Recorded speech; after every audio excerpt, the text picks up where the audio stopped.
ആനമങ്ങാട് ശ്രീ കുന്നുമ്മൽ ഭഗവതി ക്ഷേത്രത്തിൽ ഗജപൂജയും ആനയൂട്ടും നടന്നു. നിരവധി ഭക്തജനങ്ങളാണ് ആനയൂട്ടിൽ പങ്കെടുക്കുവാൻ ക്ഷേത്രത്തിലെത്തിയത്.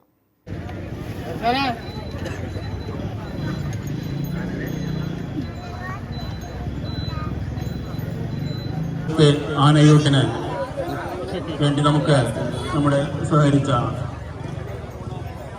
ഗജവീരന്മാർ, മാവേലിക്കര ഗണപതി, ബ്രാഹ്മണി വീട്ടിൽ ഗോവിന്ദൻ.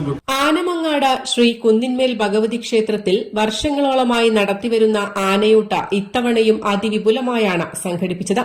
തുലാമാസത്തിലെ തിരുവോണ ഗണപതി നാളിൽ നടത്തിവരാറുള്ള 1008 നാളികേരം കൊണ്ടുള്ള അഷ്ടദ്രവ്യ മഹാഗണപതി ഹോമവും ഗജപൂജയും ആനയൂട്ടും ഭക്തി നിർഭരമായി. ഗുരുവായൂർ ക്ഷേത്രം ഓദിക്കനും മുൻ മേൽശാന്തിയുമായ ഡോക്ടർ കിരണാനന്ദ് കക്കാട, ക്ഷേത്രം തന്ത്രി എടത്തറ മൂത്തേടത്ത് നാരായണൻ നമ്പൂതിരി, ക്ഷേത്രം മേൽശാന്തി തെക്കുംപറത്ത വാസുദേവൻ നമ്പൂതിരി എന്നിവരുടെ നേതൃത്വത്തിലാണ് ക്ഷേത്രത്തിൽ ചടങ്ങുകൾ നടന്നത്. പ്രത്യക്ഷ ഗണപതി പൂജയിൽ അക്കിക്കാവ് കാർത്തികേയൻ പങ്കെടുത്തു. ചടങ്ങുകളിൽ പങ്കെടുക്കുവാനും നിരവധി ആനകളെ അണിനിരത്തിയ ആനയൂട്ടിൽ ആനയൂട്ട് നടത്തുവാനും വിവിധ ഇടങ്ങളിൽ നിന്നുള്ള ഭക്തജനങ്ങളാണ് ക്ഷേത്രത്തിലേക്ക് എത്തിയത്.